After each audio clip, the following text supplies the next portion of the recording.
Hello, everyone. This is Dr. Susanna Mulliken.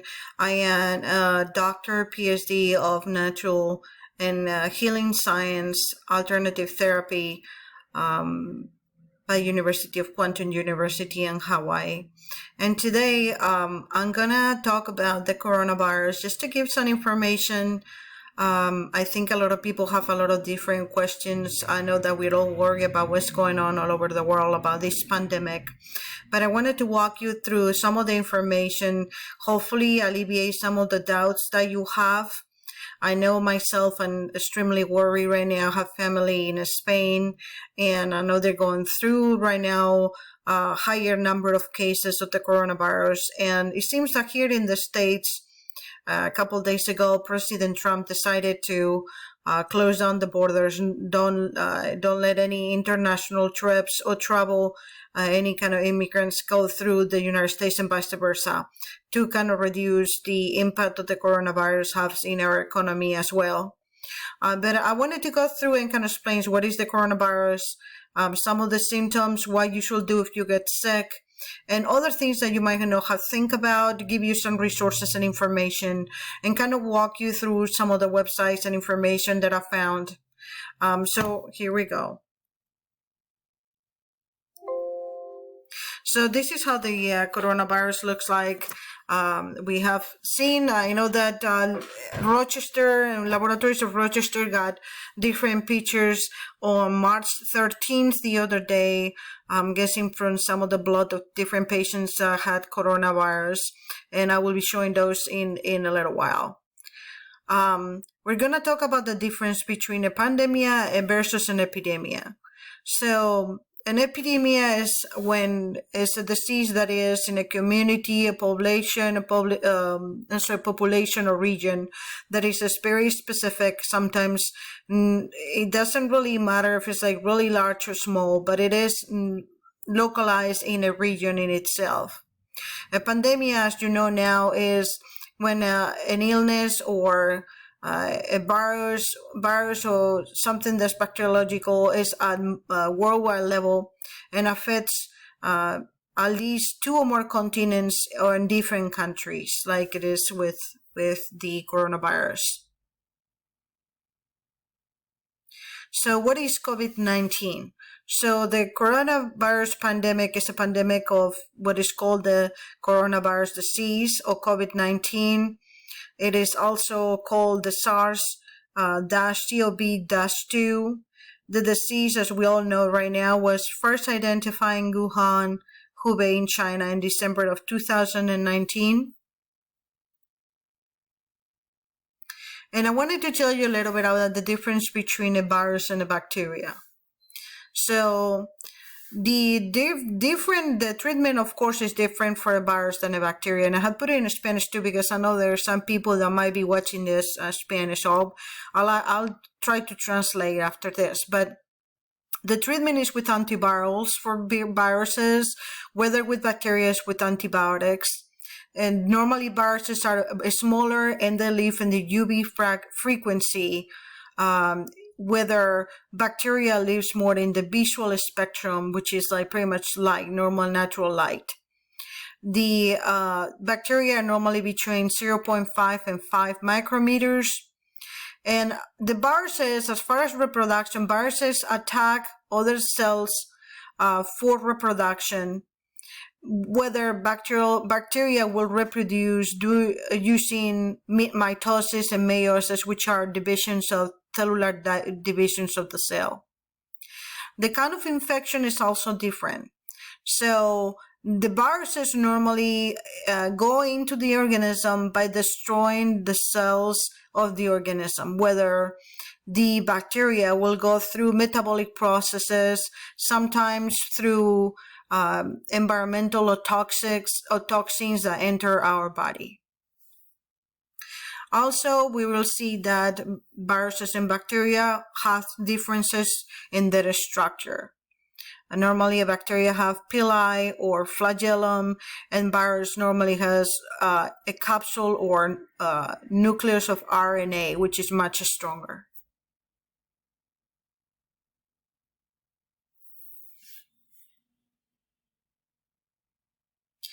viruses are strange because they are in between the frontier on whether that's what is alive and that is dead.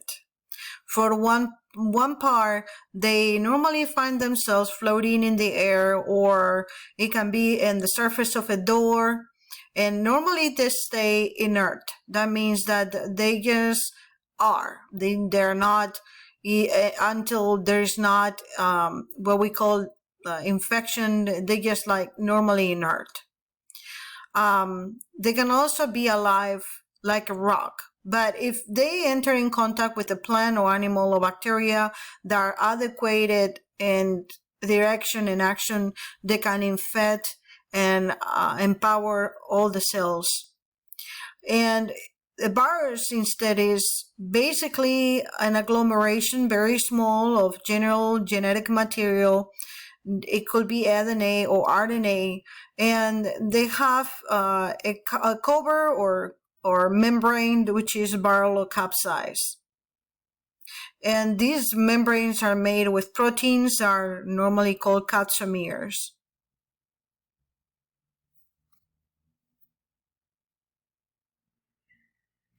Now I wanted to go to the CDC website because I want to show you some of the things.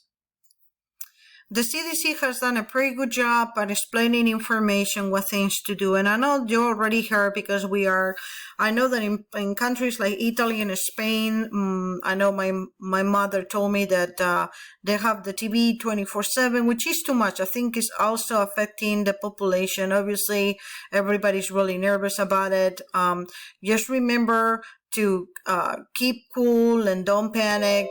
And so I'm gonna give you some hints also on how to maintain your cool, because I know with all of these going on, it produces a lot of anxiety and fear. All right, so I think if I give you information, maybe you'll be a little bit more prepared, or at least know that, this is going to pass. So just remember that this is going to pass. We don't know how it's going to last, but obviously we know that it's going to pass. And so I think this time should be for you to focus on you and your family and focus on getting better. So there are some steps that we have how to protect yourself. So first of all, is information and education. I'm still seeing a lot of people here. I've seen them over here around in which they're sick. They might not have the coronavirus. It might be just a sinus infection or a cold, but they're still spreading germs by not covering themselves. So the best way is knowing how to spread. So we know that there's no vaccine to prevent the coronavirus disease right now. They're working on it. It might take a few months. We know for information they have given us on television and through information and social media that it might take up to 8 months or so for some countries to have a vaccine. However, in the meantime, we can do it by the best way to prevent illness, to avoid being exposed to the virus in itself. So we know the virus is thought to spread mainly from person to person, between people who are in close contact with one another, which normally is within about 6 feet. And it comes through respiratory droplets produced when an infected person coughs or sneezes. And so make sure that you obviously clean your hands often. We all know about the protection, the normal protection. You should do this every day anyways, but wash your hands with soap and water for at least 20 seconds. Make sure that if you're in a public place, especially be careful when you're touching surfaces. It's always good to have alcohol or something to clean yourself after. Use hand sanitizer, which at least contains 60% alcohol. And make sure that your hands are dry. I'm saying that because if your hands are wet, it is much more chance the bacteria will settle down on your hands. Of course, you know about avoiding touching your eyes, nose, and mouth with unwashed hands. And then, of course, what we're doing here in the United States and a lot of countries that are suffering right now the number one thing is avoiding close contact with other people, especially people who are sick. Don't feel bad. Put distance between yourself and other people. Since COVID-19 is spreading in your community, especially if you are at a higher risk of getting very sick. And let me look at some of the people that could be a higher risk. People that are older adults, especially people who have serious chronic medical conditions like heart disease, diabetes, or lung disease are at risk. So your actions to reduce of getting sick is the first thing you should have done this past week or the weeks after, if you're the weeks before, if you're in Europe, you should have been able to go to the store and make sure you have groceries for at least a month. That's something I went to the store and got groceries for at least a month. Make sure you have water for at least 2 weeks. Put gas in your car. Get some little extra cash and have it in your house, things like that. But you have to make sure that keep a space between yourself and others. And don't go out in public if you can help it. You have the internet. There's a lot of things you can do through the internet. Limit close contact. Avoid crowds. So that means it's like if they give you the day off because of the coronavirus, of course don't go to a restaurant and eat while everybody's there, or go to have a tapa or a cafe, or go to the beach where everybody's there. I can't understand why I am still seeing things on TV. The people there, they're telling them avoid the crowds. Don't do this, don't stay together in a group, and then they're all like having tapas or coffee or going to the beach in a group. Okay, so make sure you understand that they're giving you the day off, not so you have the day off, but that to avoid that the virus spreads. Avoid cruise travel and non-essential aid travel, and of course, stay home as much as possible. Like I said, have supplies on hand. Do you have enough medication in your house? Do you need to contact your healthcare provider? If you're feeling sick and you believe you might have symptoms, especially if you're still overseas, as in the United States, I live in Florida, and right now it's starting to become, the numbers are starting to climb up here. Make sure that you're stocked up on groceries, on medicines, anything you need, counter medicines, medical supplies, especially for those patients that need oxygen tanks or diabetes. I know that if you're a veteran, the VA, Veteran Affairs Administration hospital here has issued alerts. They're ready for you just in case you need to. All those things you need to think about a little bit. Of course, wash your hands. We already see that. We're going to say that 2,000 times. Avoid crowds. So let's look at how to protect yourself. Let me go back over here. We already talked about cleaning hands. Now, what happens if you're sick? Well, they're recommending that if you feel sick, obviously, the first thing you're going to do is you want to call your doctor, especially if you develop fever symptoms such as cough or difficulty breathing. Call your healthcare provider for medical advice.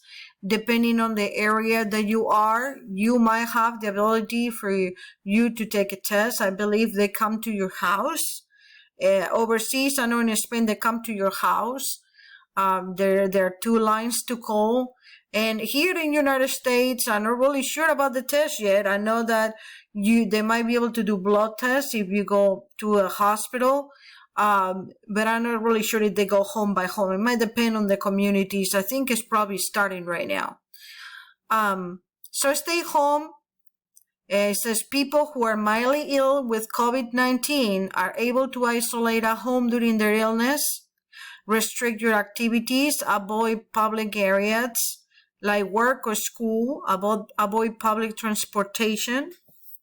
And this is one thing I haven't thought about, but it is true. So let's say that you have a pet, like a cat or a dog. Make sure during this time, only one person in your family takes care of the dog or cat. It says that, they don't know if animals are able to catch the COVID-19, but it could be a possibility. So you want to limit contact with animals until more information is known about the virus. And if you have children, make sure that, that the children avoiding petting, snuggling, kiss, or lick by the dog or cat, or sharing food. So wash your hands before and after you use or help your cat and dog. You take care of that. Also call ahead. In some places, they might have such a high number of cases that it might be difficult to get through. But you want to keep trying to go calling, or maybe if you're able, I know they're restricting getting out of the house in some locations. But call ahead. Tell them that you may or may not have COVID-19. You can discuss your symptoms. They're setting out a lot of online or, by text emergency lines and numbers for you to be able to do that. Some people disagree about wearing the face masks. I believe that it might help when somebody's sick and somebody else is not. If you're around people that are, or if you're caring for others that are, I'm pretty sure that the mask does help. Obviously, the mask is not a super isolator or the only thing that, is going to keep you from the virus. Since masks also wear off after use, and if you don't care for the mask properly, then you might still get sick. This is one that is common sense, but is not really practiced. Make sure that you cover your coughs and sneezes. So cover your mouth and your nose with a tissue when you cough or sneeze. When you dispose, if you're using paper clinics, throw used tissues in a trash can that is lined. That means that there's a plastic bag in it. Immediately wash your hands with soap and water. They said 20 seconds, but I'll wash it for a good minute. And make sure when you dry your hands, you point your hands down to the floor. This is the appropriate way. You have ever seen in one of those Hollywood movies, one of the surgeons to wash their hands. They wash all the way to the elbow. They rub all the cells all the way to the elbow to the hands. The friction of the hands is what kills the viruses, not in itself the action of washing hands.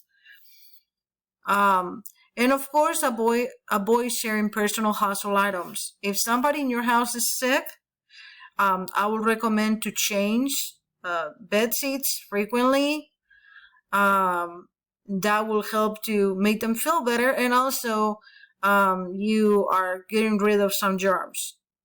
Don't share dishes, drinking glasses or cups, eating utensils, towels, or bedding with other people or pets in your home. Try to kind of keep it separated. Of course, disinfection. And if you have gone to some of the stores here in the United States, it seems like there's no toilet paper anywhere. Some of the baby wipes are disappearing, cleaning supplies are disappearing of any kind. And that's because a lot of people are thinking, of course, on disinfecting surfaces. So we know that blood can live on top of a surface all the way until almost 11 days. A drop of blood can live on a surface for 11 days. We are not really sure about how long, saliva or anything like that, but I'm pretty sure since it's biological, it might be around that ballpark. So we know that you have to disinfect all areas of bodily fluids, especially surfaces that might contain blood or stool or body fluids on them. And monitor your symptoms. So when to seek medical attention? There are some symptoms that are different than from the flu, like, for example, fever, high fever. You might have high fever, sore throat. We're going to go through the symptoms in a minute. But you need to seek medical attention. You have difficulty breathing, if your illness is worsening or you're having higher fever. And ask your health department, to to see if they can monitor you. There's obviously something going on. In the United States, we do have the 911 option, in which you can have if you have a medical emergency. This is, of course, for emergencies.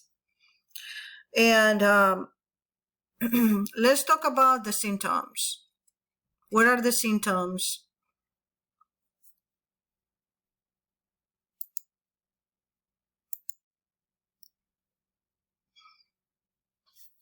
Okay, so normally they recommend the first 2 weeks, if you just starting to feel that you're getting something, that you monitor yourself at home. But the following symptoms may appear 2 to 14 days after exposure. 14 days is normally the exposure time. So fever, cough, and shortness of breath. If you develop emergency warning signs for COVID-19 and you need to get medical attention immediately, emergency warning signs include difficulty breathing or shortness of breath, persistent pain or pressure in the chest, new confusion or inability to arouse, bluish lips or face. There are more symptoms. These are not inclusive, but you will notice your body is doing something different than what the what the normal flu will be. If you're sick, like we said, make sure that if you're sick, you follow the steps below. Stay home to get medical care. Separate yourself from others. Call ahead to your doctor. Wear a mask. Cover yourself. And of course, always do clean your hands and do all the disinfection things needed. Let's go to check some of the latest cases updates that we have right now. The CDC, of course, is working diligently to take care to the global outbreak of COVID-19, and it is preparing for the potential of the community spread here in the United States.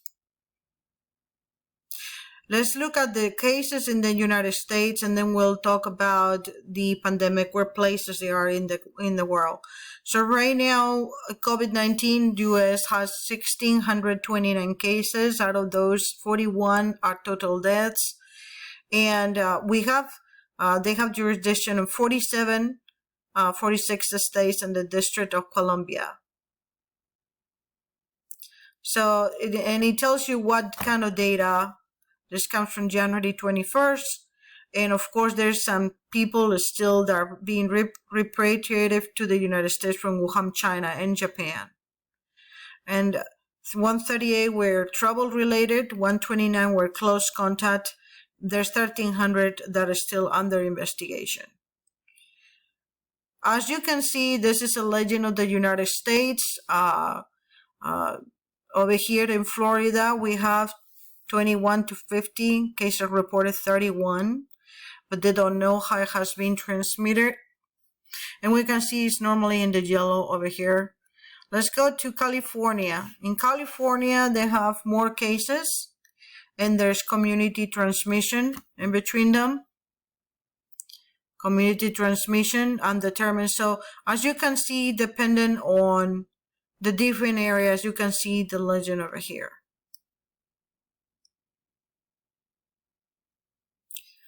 As you can see, 46 were in the Diamond Princess cruise ship. And they're still collecting information. As you can see, the numbers are really low because they just started to collect information in the United States. Let's go to the global map. These are the global locations by WHO, by the World Health Organization. In Europe, you can see that pretty much every country. What is the situation? So let's look. So they're giving us information a little bit about what is a coronavirus. So coronavirus, as we already know because of the news, It's a large family of viruses that are common in people and many different species of animals, including camels, cattle, cats, and bats. And so they can infect people and spread between people, such as MERS-CoV and SARS-CoV. The SARS-CoV-2 virus is a beta coronavirus like MERS-CoV and SARS-CoV, and all of these three viruses have the origins in bats. The sequences from US patients are similar to the one in China, suggesting that a likely single recent emergence of these viruses from an animal reservoir.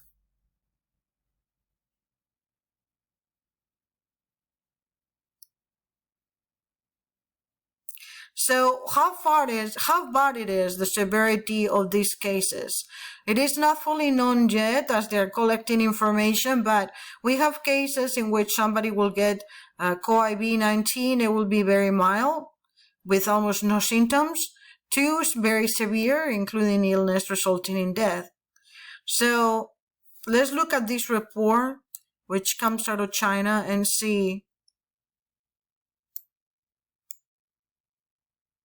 And let's see, I think they have, somebody wrote clinical characteristics coronavirus disease in 2019.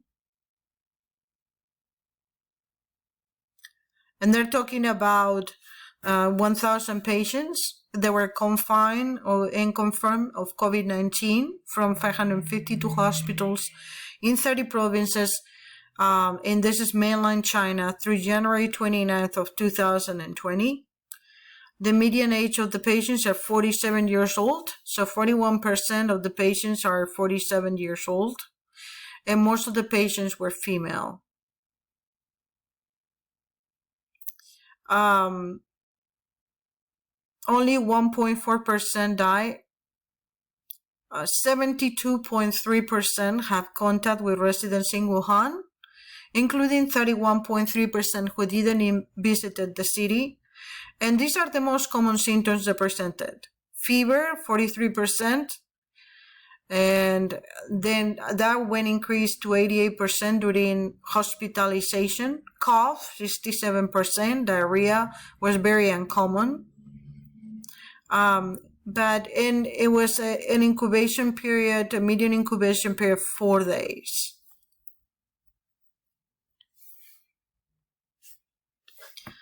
And we already know this information during the first 2 months of the outbreak. COVID-19 spread rapidly through China, causing various degrees of illness.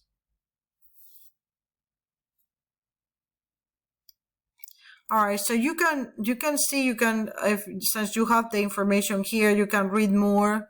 There are many different. I like normally to go to places in which I know that I'm going to find information that is good information. So you want to check statistics and data that come either from the CDC or the World Health Organization, or then journals that have been done, because that tells you the real story about the COVID-19.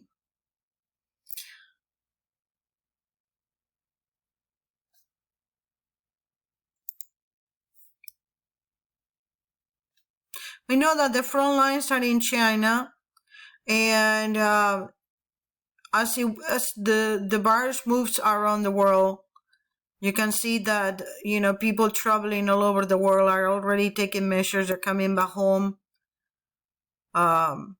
This is in Poland. So it's happening all over the world.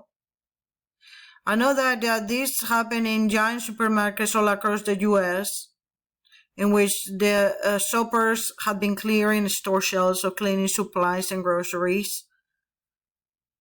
As here, you can see in Dunkirk, Maryland, people are preparing for long stays at home, and offices are telling their workers to work from home, and schools are shutting down. As of this week in Florida, Tampa, Florida, we were told last Friday that children are going to stay at home at least until March 30th, which is the end of the month. And today myself, I was sent home to work from home for the next 2 weeks.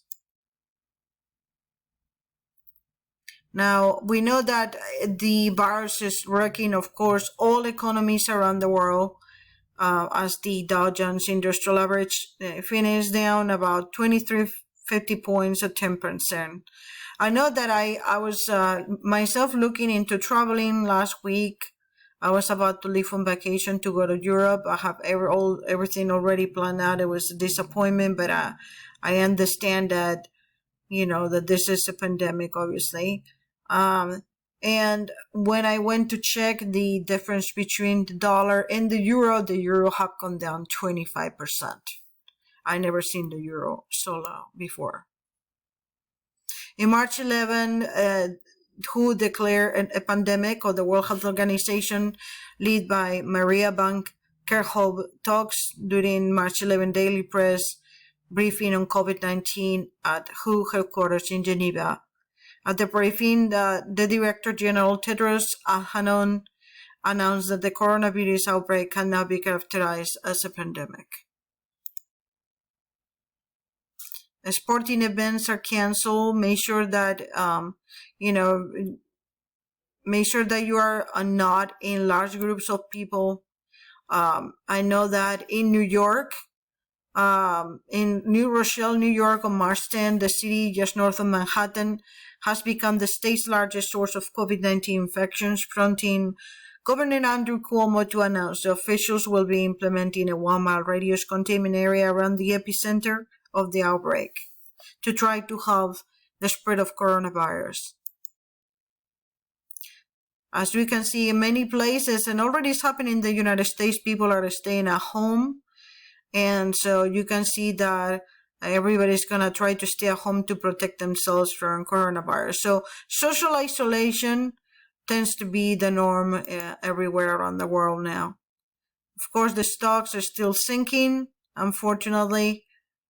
And it fails and then escalates 7%. So it goes up and down a little bit. But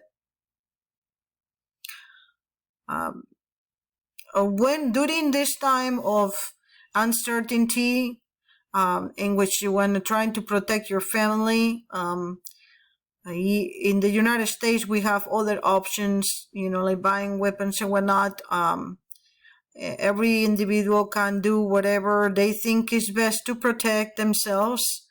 There are different countries with different regulations, but they're doing a lot of lockdowns. So I just want you to know that if you're in lockdown, don't despair, don't resort to violence. Everything, I think the panic is much worse than the disease itself.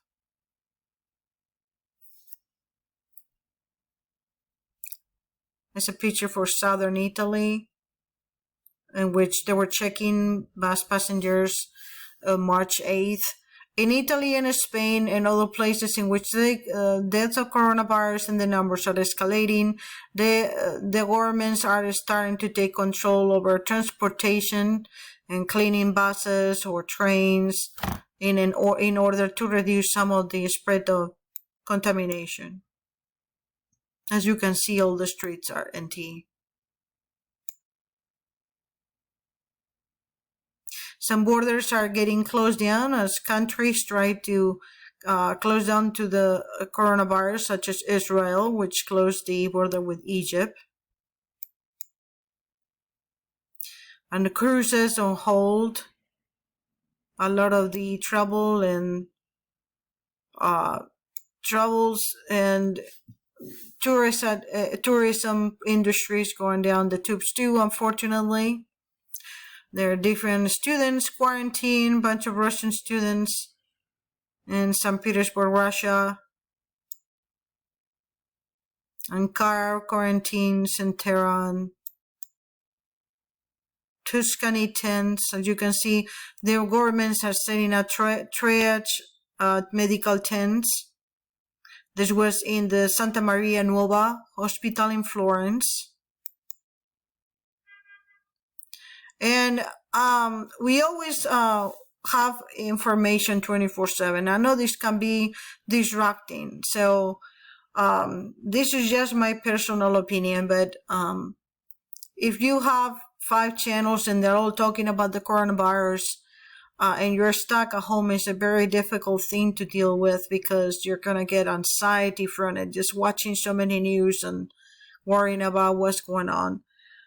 Try to, hopefully you have somebody with you, but if you don't, just try to, think about that this is going to pass, and try to see other things. If you have other videos to watch instead of watching TV all the time, read a book.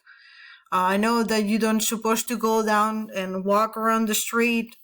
There's like measures in place in some countries, but going downstairs for 5 minutes, walk around, there's not going to be nobody in the street. That's not going to hurt you either. No.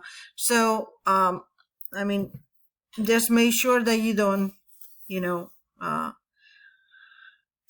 go a little cabin crazy.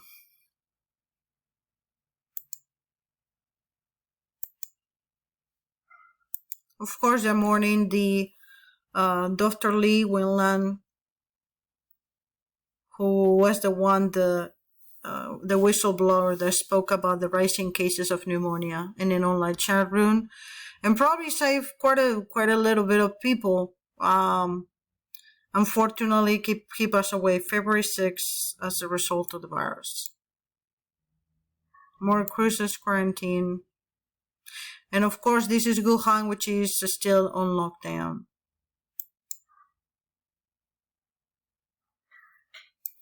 These are some of the stories that you can see all over the world. And of course, it is concerning, it is worrying, but I want you to take care of yourself and think more about, what the CDC is talking about, and what to do if you're sick. How to prepare your family, that's the most important thing. So how to prepare, find local information. Information is power. So if you have information, you know how it spreads, you know what you have to do, you know how to protect yourself and your home and your family. And some of the symptoms we already talked about: stay home when you're sick, limit movements in the community, limit visitors, and protect yourself and your family. And I like this. They had like what is called a household plan in action in case of illness. So they're talking about 2 weeks supply of prescription over-the-counter medications, food, and other essentials. Right now with Amazon and other things, you're able to get the food delivered too. Although, we're talking about containing spread, but either way, either somebody brings the food to you, or you're going to have to go outside and get it. Establish ways to communicate with others, like social media. Establish plans to telework.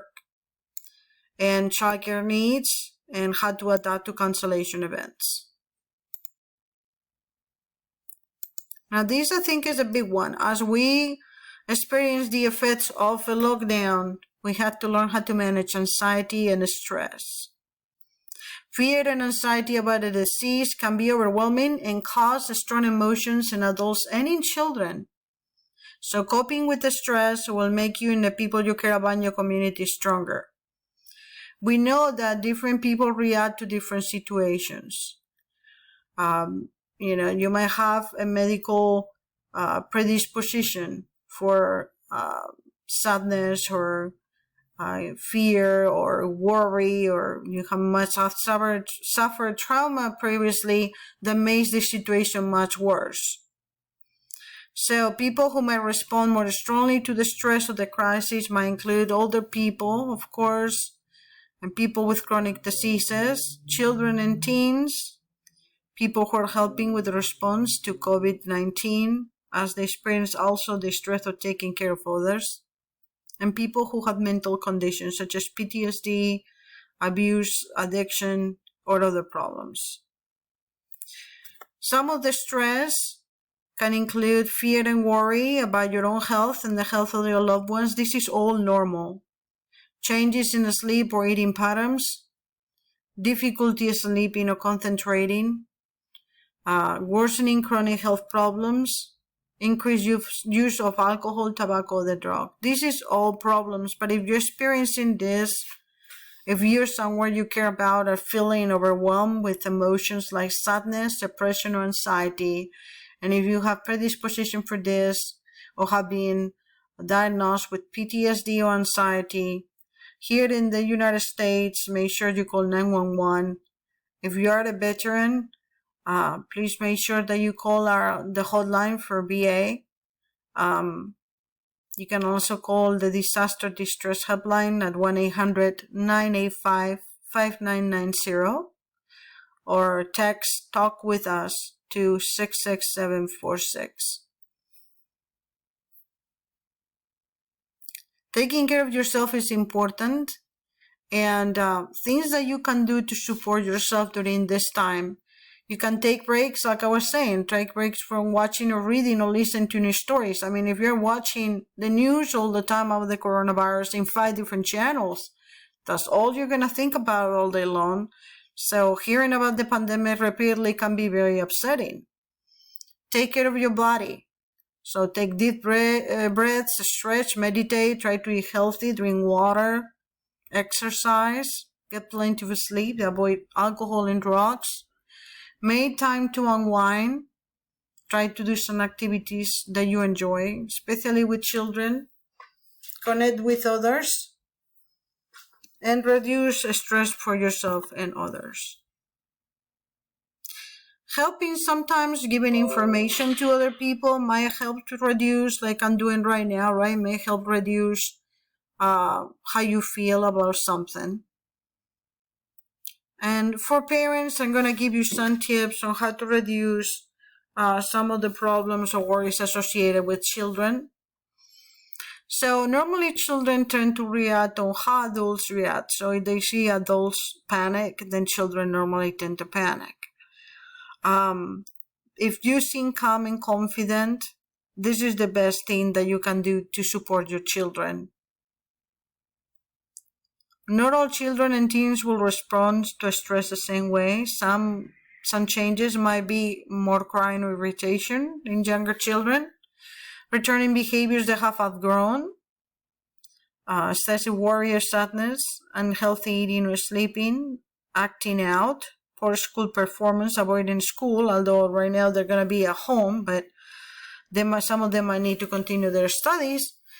Difficulty with attention and concentration, unexplained headaches or body pain, use of alcohol and other drugs. So what can you do to help your child? You can take time to talk with your child about COVID-19 outbreak and answer questions, share facts about the virus, reassure your child and teen that they are safe. Sometimes they just want to know that. You just need to talk to them. Let them know that you feel in the same way. And trying to limit your family exposure to news coverage, as normally the media tend to be alarmist, and children may misinterpret what they hear and can be more frightened about something they don't understand. So be a role model for them. Keep regular routines and take breaks. Get plenty of sleep and exercise, and eat well. Connect with your friends and family members. Now, if you have been in quarantine and you already have suffered from COVID-19 or you didn't suffer and you are out of the quarantine, you might have some kind of mixed emotions. You might worry about how will your health affect the health of your loved ones when you come back. Now you have to monitor yourself and others. People might treat you a little bit different. You might have guilt and not being able to perform normal work or parenting duties during quarantine, or there may be emotional or mental challenges. And there might be some sadness and anger or frustration because friends or loved ones have unfound the fears of contracting the disease from contact with you, even though you have been determined not to be contagious. All of these resources. So you can go to this webpage on CDC coronavirus, and as you can see, you can scope more. Like, they have all kinds of information. I hope that this helped to make you feel a little bit better. I know we talk about different things, but I hope that It will make you feel better. The CDC is in action. There is a vaccination on its way, even though it might take a few months, but and I think we can beat this thing if we all stick together and stick together by being socially separate and stay away from each other, right? For right now, and make sure that you follow all the precautions that the CDC and common sense are dictating you. If you feel like you might have the COV or coronavirus disease, make sure that you contact your healthcare provider.